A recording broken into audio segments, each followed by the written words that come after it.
स्वागत है आपका इंडिया न्यूज पे। मैं हूं आपके साथ राकेश टंडन। बुलेटिन की शुरुआत करते हैं। कोरोना के बाद ब्लैक फंगस पर पूरे देश ने पैर पसारा है। दिल्ली, जम्मू कश्मीर, उत्तर प्रदेश, बिहार, राजस्थान से लेकर पंजाब, हरियाणा और उत्तराखंड में ब्लैक फंगस का कहर जबरदस्त तरीके से पैर पसार रहा है। दिल्ली में 5 दिन में ब्लैक फंगस के 10 मरीजों की मौत हो गई है। वहीं लखनऊ में 130 से ज्यादा मरीज हैं, जिनमें से 6 की पिछले 24 घंटे में ही मौत हो गई है।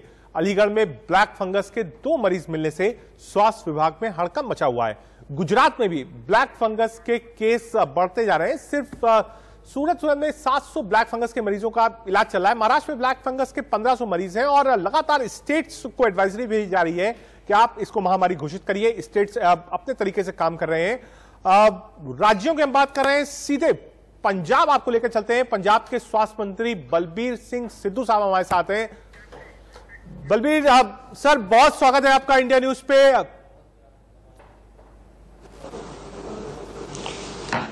थैंक यू सर, कोविड से पूरा देश लड़ रहा है, राज्य भी अपने अपने तरीके से लड़ रहे हैं।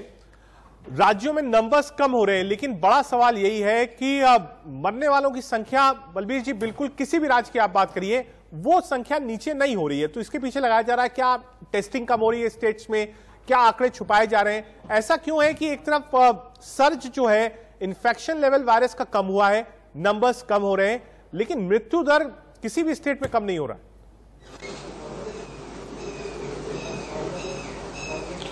पहली बात तो ये है कि हमारी स्टेट में कोई भी ऐसी चीज छुपाई नहीं जाती जो लोगों के सामने आए। हमारे तो कोई वैसे भी कोई डेथ हो जाती है, हाँ। वो हॉस्पिटल में तो उसका भी बकायदा हम जो कोरोना टेस्ट करते हैं कि इसकी डेथ किसी और डिसीज से हुई है या कोरोना से हुई है, हाँ। कि पॉजिटिव तो नहीं था, लेकिन हम पूरी पारदर्शिता ट्रांसपेरेंसी के साथ काम करते हैं और कोई भी एक डेथ कहीं भी हमारा कोई पंजाब का आदमी बाहर भी जाकर उसकी डेथ हो तो उसको भी हमारी लिस्ट में काउंट करते हैं। दूसरी बात जो आप करेंगे, आंकड़ा डेथ का आंकड़ा नहीं कम हो रहा जी। ये जो सेकंड पीक जो आई है ये बहुत स्ट्रांग है। इसमें जो आदमी फंस जाता है, इसमें यंग जनरेशन को भी बहुत बुरी तरह लपेटे में ले रहा है। तो इसके जो पॉजिटिविटी रेट पहले कम हो रहे हैं, लेकिन जो लंग्स है उनको बहुत ज्यादा इफेक्ट करता है। तो उसी के कारण जो बंदे नेगेटिव भी हो जाते हैं, नेगेटिव होने के बावजूद भी उनको कई बार उनकी डेथ हो जाती है, क्योंकि वो इतने वीक हो जाते हैं कि उनको चलाना मुश्किल हो जाता है। तो इसलिए हमारा कोई ऐसी बात नहीं, हमारा अगर पर डे का आप बोल रहे हो टेस्ट कम हो गया, हमारा जो कल का टेस्ट का आंकड़ा है 80,000 जो 300 से हम स्टार्ट हुए थे, आज 80,000 पर डे का कर रहे हैं। एक रिकॉर्ड हमने बनाया है अपना, और बहुत ढंगाई से, बहुत डीपली ग्रास रूट पे जाकर हम ये इसको सैंपलिंग और टेस्टिंग करते हैं। और कल हमने कहता एक मिशन फतेह 2 जो पिंड अभियान शुरू किया है हमारे सीएम साहब ने। जी जी जी, आप अपनी बात पूरी करिए बलबीर जी, आप अपनी बात पूरी करिए। जो स्टार्ट किया है वो हमारे, हाँ, कल वो लॉन्च किया है हमने। उसके साथ हमने रिस्पॉन्स टीम वगैरह बनाई है। वो जो पूरे गांव में जो हमारा पूरा फ्रंट लाइन के हेल्थ के वर्कर हैं, जहाँ फ्रंट लाइन पुलिस के मुलाजिम हैं, जहाँ टीचर हैं, जहाँ पंचायती राज के हैं, जहाँ एनजीओ हैं, जहाँ जो हमारे दूसरे डिपार्टमेंट से आए लोग हैं, उनको सबको इन्वॉल्व किया जा रहा है। बकायदा सरपंच पंच को साथ में इन्वॉल्व कर रहे हैं कि इसको बकायदा 2 स्टेप पे जाके हम इसका सैंपलिंग और टेस्टिंग करें।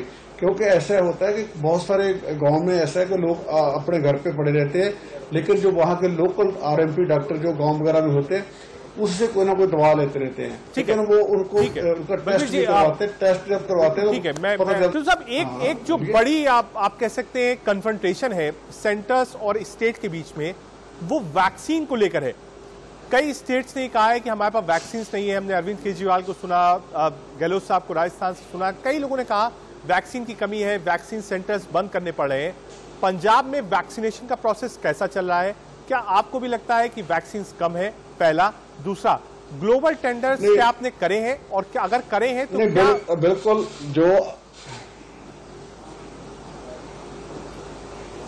ऐसे है कि हमारे पास भी वैक्सीन की बहुत कमी है। हमने तो 3 लाख डोज लगाने का इंफ्रास्ट्रक्चर खड़ा किया था पूरे स्टेट में, लेकिन हमारे भी बहुत सारे सेंटर हमको बंद करने पड़े due to shortage of vaccine.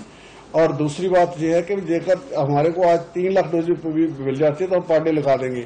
और बेकायदा हमने खुद भी परचेज करने के लिए 30 लाख का ऑर्डर दिया, उसकी पेमेंट भी हमने सीरम इंस्टीट्यूट को डिपॉजिट करा दिया है।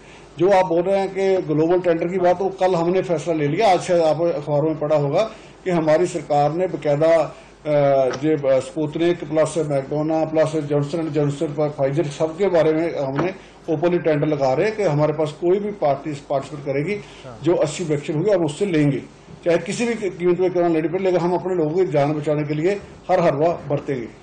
ठीक है सिद्धू साहब, हमने प्राइम मिनिस्टर को देखा जो इनिशिएटिव लिया, उन्होंने चीफ मिनिस्टर से बात करी और डीएम और कलेक्टर्स से भी खुद प्राइम मिनिस्टर ने इंटरेक्ट किया। मोटो यही था कि गांव तक कोरोना ना फैल पाए। गांव के लिए क्या है, क्योंकि अर्बन एरियाज में लोगों के पास एप्स भी है, अवेयरनेस भी है, लेकिन रूरल पंजाब की क्या स्थिति है, वहां पर आप लोगों ने क्या इनिशिएटिव लिया है कि गांव में कोरोना जो है एक तो जागरूकता फैले और दूसरा कोरोना फैलने से रोका जा सके?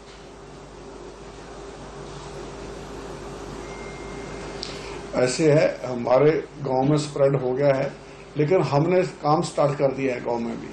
वहां पे ट्रेसिंग का, टेस्टिंग का और ट्रीटमेंट का काम हमने शुरू कर दिया है। अगले 1 हफ्ते में बहुत अच्छे रिजल्ट आएंगे। आप जो पूरे गांव में डोर स्टेप पे जाके इनका बकायदा सबका सैंपलिंग करेंगे और टेस्टिंग करेंगे, और जो आदमी इनिशियल स्टेज पे होंगे उनको बकायदा उनके घर पे फतेह किट दी जाएगी, बकायदा मेडिसिन दी जाएगी, होम आइसोलेशन में रखा जाएगा। जो जिसके घर पे सुविधा नहीं उसको होम आइसोलेशन 1 में भी रखा जाएगा, और जो लोग ज्यादा सिक्कों को जो ऑक्सीजन की जरूरत है उनको लेवल 2 पे रखा जाएगा, जो उससे भी ज्यादा से उनको लेवल 3 के लिए रिकमेंड किया जाएगा। जो हमने काम स्टार्ट कर दिया कि गांव में हम इतनी रिसर्च बढ़ा रहे हैं कि भी गांव के हर घर पे हम जाके हमारी टीमें उनको संपर्क करेंगी। उसमें हम सबको, पंचायतों को, हर चीज को इन्वॉल्व कर रहे हैं। सिद्धू साहब, हमने देखा ऑक्सीजन की कमी देश भर में कई जगह हुई, बेड्स की कमी हुई, आईसीयू वेंटिलेटर्स की कमी हुई, रेमडेसिविर और मेड्रोल जैसे ड्रग्स की भी कमी हुई। आगे ये सब चीजें ना हो, क्योंकि अब सरकार, साइंटिस्ट, डॉक्टर्स सबने अनुमान लगाया है कि 3rd वेव और ज्यादा खतरनाक हो सकती है। हम उम्मीद भगवान से यही प्रार्थना करेंगे कि वो ना आए, और आए तो शायद इतनी घातक ना हो। और उसको लेकर बार बार साइंस यही कह रही है कि सबसे ज्यादा वो बच्चों पर असर डाल सकती है। 3rd वेव को लेकर पंजाब की तैयारी क्या है एडवांस में? ऐसे है कि हमारे पास अभी तो जो ऑक्सीजन की प्रेजेंट पोजीशन सिचुएशन ये है कि हमारे पास कल 308 मीट्रिक टन का हमारे को मिल रही है। थोड़ा सा हमारा आंकड़ा भी कम हुआ है, प्लस हमारी थोड़ी उस रिक्वायरमेंट कम हो गई, तो कुछ इन्होंने बढ़ाया भी है, उससे हमारा सफिशिएंट हमारा काम चल रहा है। लेकिन आगे के लिए हमने बकायदा 22 जो हमारे डिस्ट्रिक्ट हॉस्पिटल है उस सभी में हमें ऑक्सीजन प्लांट लगाने शुरू कर दिए हैं, और जो प्राइवेट हॉस्पिटल है उनमें भी हमने ऑलरेडी उनको बोल दिया कि आप अपना अपना प्लांट लगाओ, पीएसए लगाओ, ताकि ऑक्सीजन की कमी ना हो। दूसरी बात, जो रेमडेसिविर की बात कर रहे हैं, जो सारा कुछ जो एलोकेशन जो सेंटर से होती है, या दूसरा जो मैक्रा की आप बात करते हैं वो भी सेंटर से होती है, जहाँ टॉली ज्वाइन की जाए, टॉली ज्वाइन की करते हैं वो भी, टॉसी की बात करते हैं वो भी सेंटर से एलोकेट होता है। एक छोटी सी चीज आपसे और समझना चाहता हूँ, क्योंकि देश भर में राज्यों में केसेस कम हो रहे हैं और इस बात की भी चर्चा तेजी से शुरू हो गई है कि by mid of first week of June से अनलॉक की भी प्रक्रिया राज्य अपने स्तर पर शुरू कर रहे हैं। क्या उस पर भी आपने काम करना शुरू किया है कि अगर केसेस कम है तो फर्स्ट वीक ऑफ जून से अनलॉक की प्रक्रिया शुरू हो जाए? देखो, हमने तो पूरा बंद किए नहीं, हमने तो कोई इंडस्ट्री को बंद नहीं, हमने काम सबका चलाया, सबको खाने के लिए और रोजी रोटी का काम हमने कायम रखा है। लेकिन बात यह है, जेकर हम पूरा पीक नीचे आ जाएगी तो लॉकडाउन अनलॉक नेचुरली ऑटोमेटिकली हो जाएगा। ठीक है सिद्धू साहब, आपने वक्त दिया। बलबीर सिंह सिद्धू साहब पंजाब के स्वास्थ्य मंत्री हमारे साथ थे। उन्होंने विस्तृत जानकारी दी कि ब्लैक फंगस पर पंजाब सरकार और स्वास्थ्य मंत्रालय क्या काम कर रहा है, 3rd वेव को लेकर कितना एडवांस में काम चल रहा है और अनलॉक के लिए पंजाब कितना तैयार है। बहुत शुक्रिया सिद्धू साहब आपका। आगे बढ़ते हैं, खास मेहमान हमारे साथ हैं राजेश टोपे जी, स्वास्थ्य मंत्री हैं महाराष्ट्र सरकार में। बहुत स्वागत है राजेश टोपे जी इंडिया न्यूज में आपका। नमस्कार राजेश जी, महाराष्ट्र पिछली वेव में भी देखा और इस वेव में भी हमने देखा, सबसे ज्यादा जो टैली थी वो महाराष्ट्र की चल रही थी। बीएमसी ने बहुत काम किया, कोर्ट्स ने भी कहा कि जिस तरीके से ऑक्सीजन सप्लाई और डिस्ट्रीब्यूशन का आपने काम किया, इसके लिए आपको मुबारकबाद। लेकिन आज की स्थिति क्या है? नंबर्स राजेश टोपे जी कम हो रहे हैं, और सिर्फ महाराष्ट्र नहीं और जगह भी। मैं चाहूंगा कि आप फोकस्ड महाराष्ट्र के बारे में बताएं। नंबर्स कोविड केसेस के कम हो रहे हैं, लेकिन डेथ रेट राजेश जी कम नहीं हो रहा है। हाँ, आपकी मालूमात बिल्कुल सही है।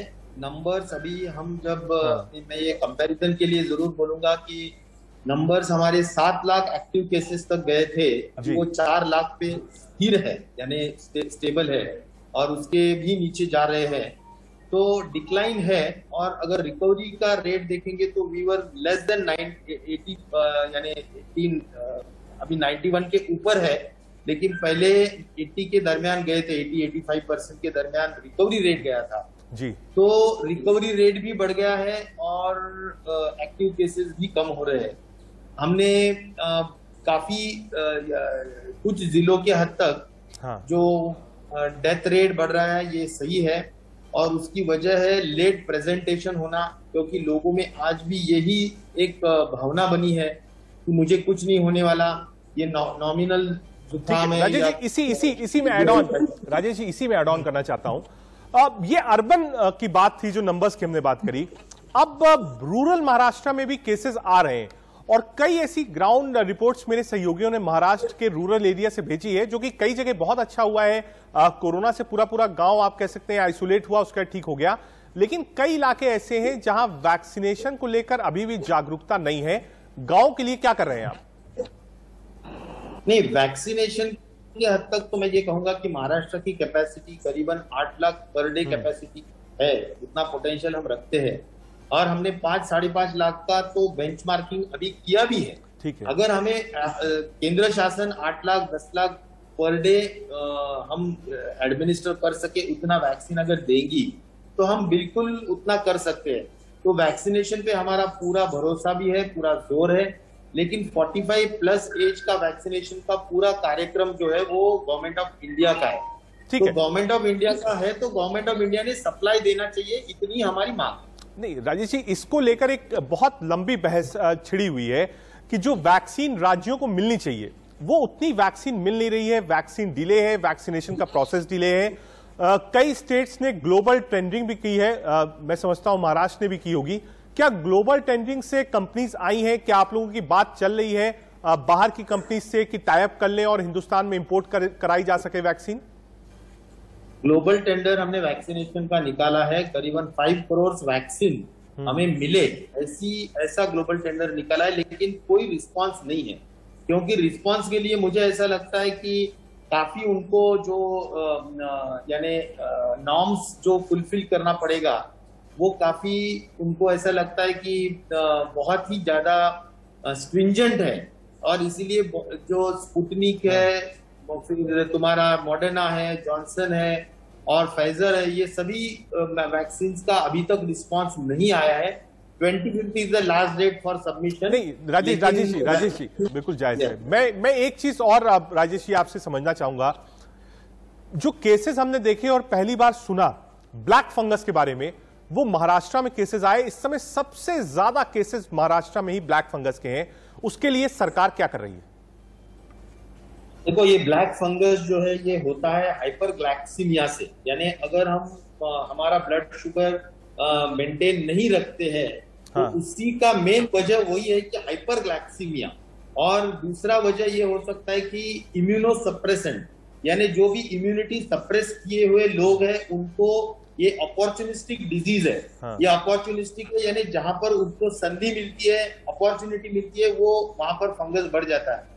तो ये जो ब्लैक फंगस है, तो उसके लिए हम सबसे मांग यही करते आए हैं कि ठीक है, अभी एक्सेसिव और इनडिस्क्रिमिनेट यूज ऑफ तुम्हारे जो स्टीरॉइड्स है उससे भी ये होता है। इसलिए हमने गाइडलाइन भी निकाली है, ट्रेनिंग भी कर रहे हैं कि देहातों में, ग्रामीण एरिया में, सभी जगह पे इनडिस्क्रिमिनेट यूज ऑफ जो स्टेरॉइड्स है वो ना। राजेश जी, कितने डेडिकेटेड हॉस्पिटल्स महाराष्ट्र में हैं, कितने डेडिकेटेड डॉक्टर्स हैं जो इस पर काम कर रहे हैं? साथ ही साथ जो सबसे बड़ी समस्या है कि इसके ट्रीटमेंट में जो ड्रग्स और इंजेक्शंस के इस्तेमाल होते हैं बहुत एक्सपेंसिव है वो, और साथ ही साथ अवेलेबिलिटी उसकी बिल्कुल ना के बराबर है। आप भाई बिल्कुल सही कह रहे हैं, लेकिन महाराष्ट्र एक ऐसा राज्य है कि हाँ। जिसमें हमने इतना डिसीजन लिया है कि किसी को भी ब्लैक फंगस होता है तो उसको जेब में से 1 रुपया देने की जरूरत नहीं पड़ेगी। ऐसे हॉस्पिटल्स हमने डेजिग्नेट किए हैं। हमारे राज्य में एक बहुत ही फ्लैगशिप स्कीम है महात्मा ज्योतिराव फुले जन आरोग्य योजना, उसमें हमने पूरा ये फ्री करने का भी काम किया है, यानी ऑपरेटिव पार्ट भी फ्री रहेगा क्योंकि करीबन 11 ऑपरेटिव जो भी प्रोसीजर्स है उसमें फ्री है और 9 मेडिकल प्रोसीजर्स है वो भी फ्री है। रहा सवाल मेडिसिन के हद तक, तो मेडिसिन का जो एम्फोटेरिसिन बी जो इंजेक्शन है जी, उसकी बहुत ज्यादा मांग है लेकिन उतना नहीं मिल रहा है, और इसलिए हमारी कोशिश है कि फर्टिलाइजर और केमिकल मिनिस्टर जो मिस्टर मांडविया है उनसे मैंने कई बार बात किया है और उनको मैंने कहा है कि इसमें बहुत ज्यादा ध्यान देने की जरूरत है और कोई हालत में आप लोगों ने हमें वैक्सीन, ये जो तुम्हारा एम्फोटेरिसिन बी है वो देने का अलॉटमेंट करने का काम कीजिए, क्योंकि हमने 2 लाख इंजेक्शंस की ऑर्डर दे रखी है, लेकिन वो जो कंपनीज है ये माइलान है, फिर सन फार्मा है और बीडीआर है, कई कंपनीज है जिनको हमने ऑर्डर्स दिए हैं लेकिन वो दे नहीं पा रहे क्योंकि अलॉटमेंट गवर्नमेंट ऑफ इंडिया नहीं कर रहा है। और वो ऐसा भी कह रहे हैं कि उनका जो इंग्रेडिएंट है वो जो लाइफोसोमजोल नाम का जो इंजेक्शन करना है उसके लिए लिम्फोइड नाम का जो एक इंग्रेडिएंट रहता है वो जर्मनी से आता है, उसकी बहुत बड़ी कमती है या उसमें स्कैर्सिटी है, उसके वजह से भी वो बना नहीं पा रहे हैं। तो इसलिए मुझे लगता है गवर्नमेंट ऑफ इंडिया ने इसमें ज्यादा ध्यान देने की जरूरत है और राज्यों को मदद करने की जरूरत है। ठीक है, कोई ट्रैकिंग प्रोसेस आपने लगा रखा है ब्लैक फंगस के, कहां कितने केसेस आ रहे हैं, क्या कोई डेडिकेटेड हॉस्पिटल्स हैं, क्या कोई टीम है? क्योंकि मॉनिटरिंग केंद्र सरकार ने कहा है कि भाई इसको एपिडेमिक राज्य घोषित कर सकते हैं, राजस्थान और हरियाणा ने इसको घोषित भी किया है। ट्रैकिंग सिस्टम महाराष्ट्र का कैसा है, क्योंकि सबसे ज्यादा केसेस महाराष्ट्र में है ब्लैक फंगस के? हाँ, करीबन हमें 1500 केसेस अभी पॉजिटिव है और हमारे पास हर डिस्ट्रिक्ट का रिकॉर्ड है कि कितने केसेस हर डिस्ट्रिक्ट में है। हाँ। तो उस हिसाब से हम एक्चुअली हॉस्पिटल भी डेजिग्नेट किया है, एक गाइडलाइन 13 पेजेस की एक बहुत प्रॉपर गाइडलाइन भी उसमें हमारा यहाँ का जो टास्क फोर्स है वो टास्क फोर्स ने उसमें गाइडलाइन भी जारी की है, उसके लिए कोई भी पैसे नहीं लगेंगे, ऐसी व्यवस्था भी हमारे महात्मा ज्योतिराव फुले जन आरोग्य योजना में हमने की है। मुझे लगता है सभी जो भी बेस्ट ऑफ द बेस्ट करा है यानी वो हमने ब्लैक फंगस के लिए किया है, प्रॉब्लम नहीं आएगा एक्सेप्ट सिर्फ एम्फोटेरिसिन बी, अगर ये इसकी उपलब्धता होनी चाहिए आपने माना। ठीक, समय यथा स्थिति है और ठीक है वैक्सीन की कमी है, हर राज्य इस बात को लगभग कह रहा है। एक चीज आपसे और समझना चाहूंगा, आजकल नंबर्स डाउन गए हैं, इन्फेक्शन रेट कम हुआ है, संक्रमण दर कम हुआ है, लेकिन एक दस्तक जो है और जो साइंटिस्ट हैं, देश के डॉक्टर्स हैं, सरकार है, उन्होंने साफ वार्निंग दी है कि थर्ड वेव के लिए भी हमको तैयार रहना है और वो थर्ड वेव सबसे ज्यादा बच्चों को अफेक्ट कर सकती है, ऐसा अभी क्योस लगाया जा रहा है। राजेश जी, आप अच्छा काम महाराष्ट्र ने किया है, लोगों ने तारीफ भी करी है महाराष्ट्र के काम की। थर्ड वेव को लेकर महाराष्ट्र की तैयारी क्या है? थर्ड वेव को लेके अभी ऑनरेबल चीफ मिनिस्टर ने कई मीटिंग्स लिए हैं, हमने भी जो टास्क फोर्स है उसमें पीडियाट्रिक्स इन्वॉल्व नहीं थे पहले। हाँ। या इंक्लूडेड नहीं थे, तो उसमें पीडियाट्रिक्स जो भी है, पीडियाट्रिक फिजिशियन हो, वो सभी लोगों को हमने बेस्ट ऑफ द पीडियाट्रिक्स के लोग इन्वॉल्व उसमें किए हैं और उन्होंने मेडिसिन से लेके जो उनके वेंटिलेटर मोड होता है पीडियाट्रिशियन बच्चों के लिए वो है, फिर वार्ड्स है, ये सभी के लिए लेके हर डिस्ट्रिक्ट में किस तरह से नियोजन होना चाहिए वहाँ उन्होंने पूरा पेपर वर्क किया है, सबको बोला गया है और उस हिसाब से हमारा काम अभी चालू है। और मुझे लगता है कि पीडियाट्रिक्स के हद तक भी इन्वॉल्वमेंट पूरा करने की वजह से और उनको पूरा सेंसिटाइज करने की वजह से हर डिस्ट्रिक्ट में उसका अलग से प्लान किया जा रहा है। राजेश जी, एक आखिरी सवाल आपसे, क्योंकि हमने देखा चाहे उत्तर प्रदेश हो और राज्य हो देश के, चाहे दिल्ली हो, ऑक्सीजन के लिए बहुत आप कह सकते हैं मारामारी थी जब बिल्कुल पीक टच हुआ था 14-15 के आसपास। महाराष्ट्र में ऑक्सीजन को लेकर कोई दिक्कत नहीं हुई, डिस्ट्रीब्यूशन ठीक था, ऑक्सीजन को लेकर बहुत ज्यादा समस्या महाराष्ट्र में नहीं हुई। आपने ऑक्सीजन मैनेजमेंट का काम कैसे किया? एक आखिरी सवाल राजेश जी आपसे। नहीं, ऑक्सीजन एक तो हमने ऑक्सीजन कंजर्वेशन के लिए यानी सेविंग के लिए काफी हमने प्रयास किए, उसके लिए परफेक्टली गाइडलाइन इशू की है, जैसा कि लीकेज न हो वो कैसा देखना चाहिए। और पेशेंट्स के जो वार्ड होते हैं, ऑक्सीजन के जो वार्ड होते हैं, वहां पर एक 30 पेशेंट्स में एक सिस्टर, उसको हमने ऑक्सीजन सिस्टर ऐसा ही नाम दिया है, ऑक्सीजन नर्स ऐसा नाम देके उसको अगर कोई नेचुरल कॉल जैसा टॉयलेट को भी जाना है या कहीं जाना है तो भी वो नॉब बंद करके जाता है कि नहीं, खोल या वैसा ही खुला रख के जाता है, ये सब वो सिस्टर ने देखना जरूरी है। और मुझे लगता है कि properly knob switching on off करना ये भी जरूरी है, वेस्टेज नहीं होना ये भी देखना जरूरी है, पूरी पाइपलाइन कंटिन्यूसली देखना ये भी जरूरी है। और मुझे लगता है कि जो जिसको जितना जरूरत है उतना ही ऑक्सीजन देना जरूरी है। कई बार ऐसा होता है कि जरूरत से ज्यादा ऑक्सीजन देने से पेशेंट को तो प्रॉब्लम आता ही है, लेकिन ऑक्सीजन वेस्ट भी बहुत ज्यादा। ठीक है, तो ये सभी को राजेश जी आप बहुत शुक्रिया आपका, आप इंडिया न्यूज पर आए। राजेश टोपी जी, स्वास्थ्य मंत्री महाराष्ट्र सरकार के, इन्होंने बताया कि ऑक्सीजन कंजर्वेशन कैसे किया, ब्लैक फंगस को लेकर महाराष्ट्र की तैयारी क्या है, थर्ड वेव के लिए अभी से महाराष्ट्र सरकार क्या कर रही है, इन सारे सवालों को जवाब दिया राजेश टोपे, स्वास्थ्य मंत्री महाराष्ट्र के हमारे साथ थे। एक छोटा सा ब्रेक लेंगे, आप देखते रहिए इंडिया न्यूज।